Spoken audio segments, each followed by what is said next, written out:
Bus స్టాండ్లో నిలవబడు పాపమే, railway station దగ్గర నిలవబడు పాపమే, కాలేజీకి వెళ్ళినా పాపమే, ఉద్యోగానికి వెళ్ళినా పాపమే. ప్రతిదీ పాపం పుట్టించే స్థలం. పాపం పుట్టించే ఈ లోకంలో దేవుని కొరకు బ్రతకాలనే మంటను పుట్టించే ఒకే ఒక్క స్థలం, పవిత్రతను పుట్టించే ఒకే ఒక్క స్థలం, పరలోక రాజ్యానికి ఆయత్తపడాలనే ఆలోచన పుట్టించే ఒకే ఒక్క స్థలం జీవము కలిగిన దేవుని మందిరం. దైవజనమా, దేవుని మందిరం అది మండే స్థలం.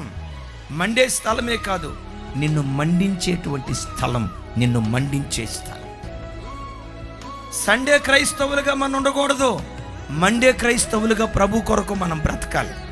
ఆదివారం ఒకరోజు మండటం కాదు, బలిపీఠం మీద అగ్ని నిత్యము మండుచుండాలని రాయబడినట్లుగా నీవు నీ కుటుంబం నిరంతరము దేవుని కొరకు మండే కుటుంబంగా ఉండునుగాక.